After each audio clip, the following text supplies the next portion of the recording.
Hillary Clinton sat through a 4-hour deposition about Jeffrey Epstein. For most of it, she was ice cold.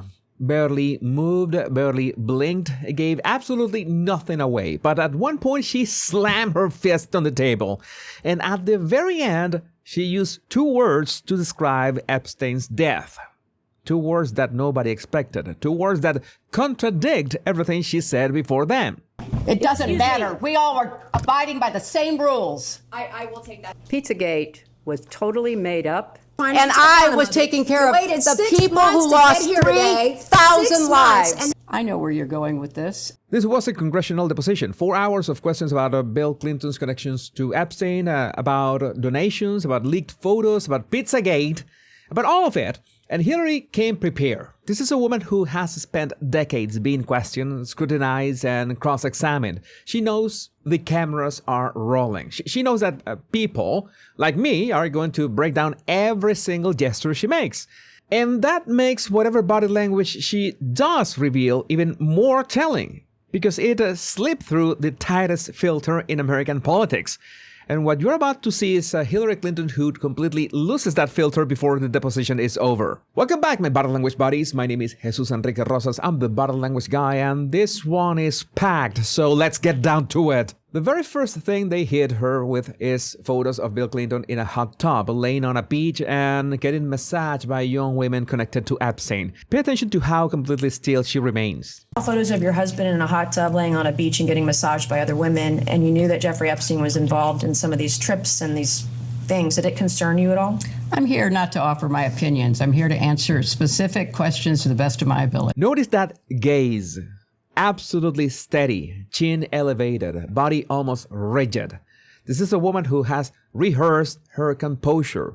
And the statement and analysis here is critical. I'm here to answer specific questions to the best of my ability. That is not an answer. That is a framework. Specific questions means she will answer only what is directly asked and nothing more. And best of my ability gives her an escape route for anything she conveniently cannot recall. Now, pay attention to what happens when they push harder. When you saw your husband in these photos with a young woman being massaged, what went through your mind? I am not going to speculate. 5 words. I am not going to speculate. That shut down the entire line of questioning. But notice, she does not say, I had no reaction. She does not say, it didn't bother me. She relabels the question as a speculation so she doesn't have to engage with it. And then they push one more time. You didn't have any feelings about young women massaging your husband? I am not going to offer opinions or speculation about anything that I have no context for and was not there.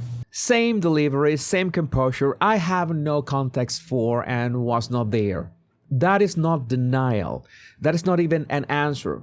That is a wall. And her body confirms it. She's completely still, gaze locked forward, zero superfluous movement. That level of control takes decades of practice. And then she goes on record defending Bill Clinton. Pay attention to her specific choice of words. I have said that my husband has been subpoenaed. He will appear. He will answer your questions to the best of his ability. But there is no evidence whatsoever of any connection with Jeffrey Epstein's crimes. And I think that that will be obviously apparent in the question. Now, this is where the statement analysis gets really interesting. Listen again to what she actually said. There is no evidence whatsoever of any connections with Jeffrey Epstein's crimes.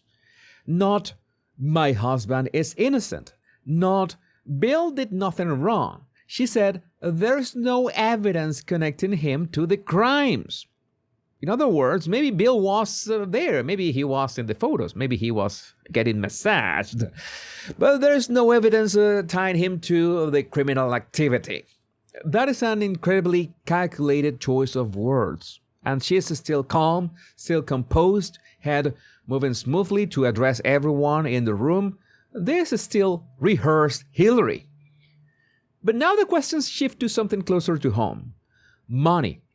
Did Jeffrey Epstein donate to the Clinton Global Initiative? And this is where you start to see the first cracks. Pay attention to her eyebrows and her shoulders. Did Mr. Epstein end up donating to the foundation or CGI? I have no personal knowledge of that.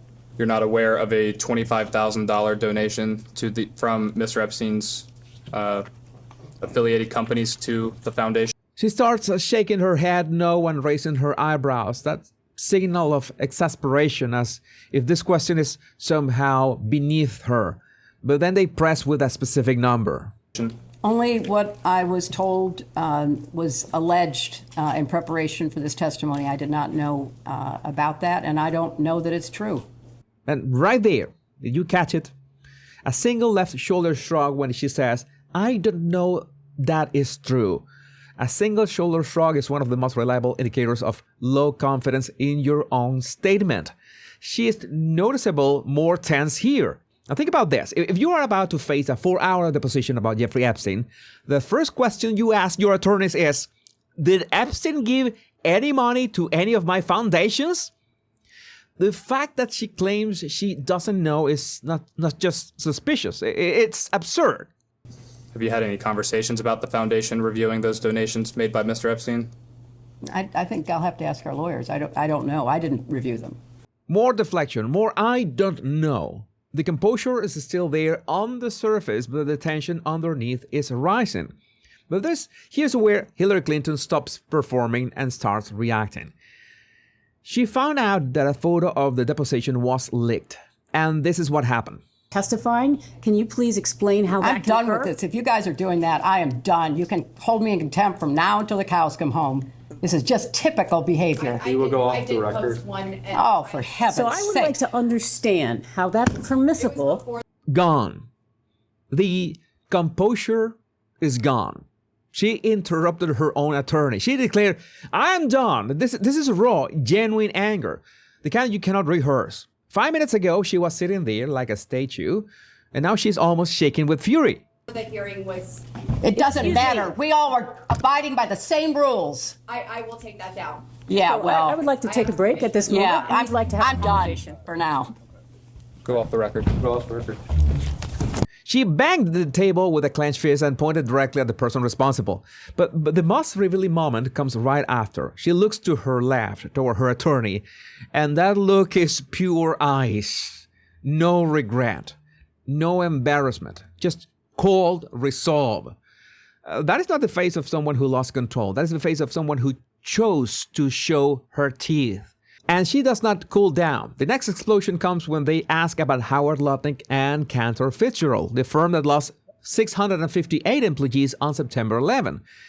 There is an email from 2015 where Lutnick invited Jeffrey Epstein to a fundraising event for Hillary Clinton. The question was about that email, and this is what she did with it.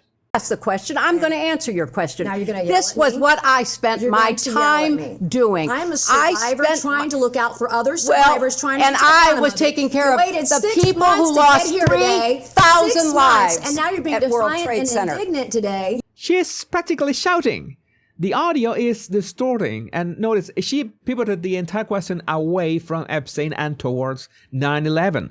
The question was about a fundraising email. The answer became about the World Trade Center.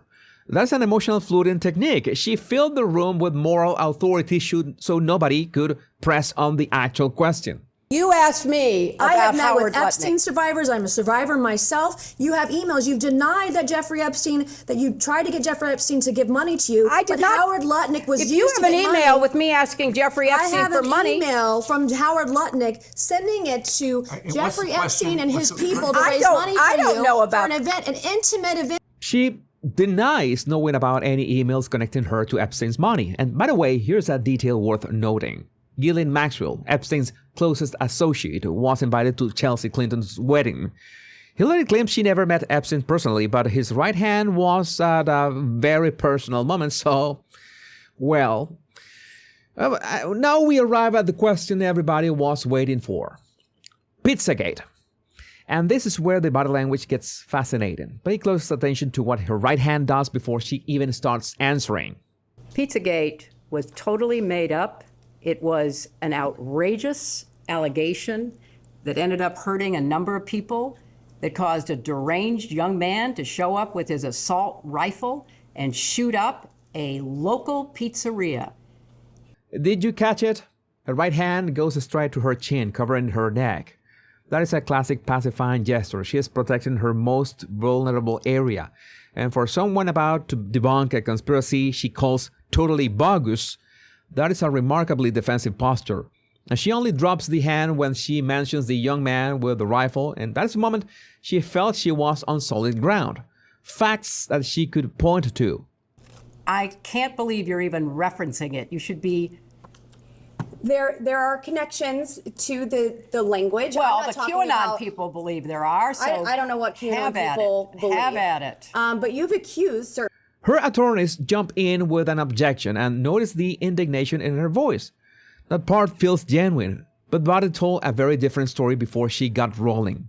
Objection. I have Calls no for way of answering. That is the possible amount of most speculation. ridiculously. Have you or your representatives identified any Epstein file content that has been misinterpreted online to revive those claims? And there's that nervous laughter as well. Both hands go flat on the table. She's bracing herself. Well, first of all, I don't follow the crazy conspiracy stories that are online. I regret that anybody does. I find it quite sad, but also disturbing that people would believe some of what is put forth, like Pizzagate. So I have taken no steps to review anything Do you think that might pizza- have any connection to something which I think is totally bogus. I find it quite sad but also disturbing that people would believe some of what is put forth. Notice, she uses emotional labels, sad and disturbing, designed to dismiss the question rather than answering it. And I have taken no steps to review anything, meaning she has never even looked at any of the Epstein files that reference her name. That is either extraordinary discipline or extraordinary avoidance. And now we arrive at the moment I teased at the very beginning. After the composure, the outbursts, the deflections, and the dismissals, Hillary Clinton says this about Jeffrey Epstein. And then he was finally indicted for serious crimes, and he was in prison, and then he mysteriously died. And with her, she was, finally indicted, tried, and convicted. He mysteriously died. Not he killed himself. Not he took his own life. Not he died in prison. She chose the word mysteriously. And this is the same woman who just spent the last several minutes calling every conspiracy theory about her totally bogus, sad, and disturbing. If you truly believe that the conspiracies are baseless, why would you describe Jeffrey Epstein's death as mysterious? That single word undercuts everything that she said before it. And that is the real lesson from this deposition. Hillary Clinton showed you two completely different versions of herself. The rehearsed version that sat like a statue and gave calculated non-answers for the first half, and the real version that slammed the table, shouted about 9/11, and then casually dropped the word mysteriously when she thought the hard part was over. The words someone uses when they are not in control tell you far more than the words they rehearse. So pay attention to that in your own life, because the people around you do the exact same thing. So what do you think she meant by mysteriously died? Let me know in the comments. My name is Jesus Enrique Rosas. I'm the Body Language Guy. Much love and bliss.